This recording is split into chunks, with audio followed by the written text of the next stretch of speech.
पौराणिक कथा के अनुसार सतयुग के समय में एक अत्यंत पराक्रमी और धर्मनिष्ठ राजा मधांता राज्य किया करते थे। उनके राज्य में प्रजागण अत्यंत सुखी, संपन्न और धर्मपरायण थे। इस कारण राजा ने वहां पर बिना किसी समस्या के कई वर्षों तक सुखपूर्वक राज्य किया।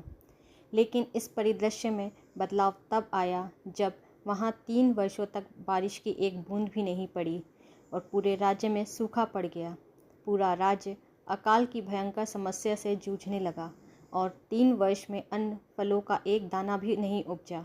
ऐसे में राजा की धर्मनिष्ठा और प्रजा वत्सला पर भी प्रश्न उठने लगे। इस विषम परिस्थितियों से थक हार कर आखिरकार सभी प्रजागण राजा के पास सहायता मांगने पहुँचे। उन सभी ने राजा के समक्ष हाथ जोड़कर प्रार्थना करते हुए कहा कि हे राजन, हमारे पास अब केवल आप ही का सहारा है, इसलिए हम आपकी शरण में आए हैं। कृपया इस कठिन परिस्थिति में हमारी मदद एवं रक्षा करें। प्रजा की प्रार्थना सुनकर राजा ने कहा कि शास्त्रों में वर्णित है कि यदि कोई राजा अधर्म का अनुसरण करता है तो उसका दंड उसकी प्रजा को भुगतना पड़ता है। मैं अपने भूत और वर्तमान पर गहरा चिंतन कर चुका हूँ, लेकिन मुझे फिर भी ऐसा कोई पाप याद नहीं आ रहा। लेकिन फिर भी प्रजा के हित के लिए मैं इस स्थिति का निवारण अवश्य करूंगा। अपनी यह संकल्प लेकर राजा अपनी सेना के साथ वन की ओर निकल पड़े। जंगल में विचरण करते हुए वे अंगिरा ऋषि के आश्रम पहुंच गए। राजा ने ऋषि को प्रणाम किया और ऋषिवर ने राजा को आशीर्वाद देते हुए जंगल में आने का कारण पूछा। राजा ने बड़े दुखी मन से ऋषि को अपनी समस्या बताई।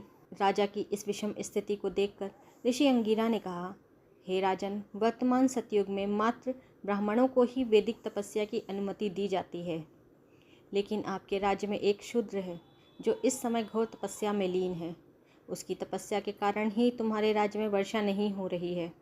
अगर आप उस शूद्र को मृत्युदंड दे देंगे तो आपके राज्य में पुनः वर्षा और सुख समृद्धि का आगमन होगा।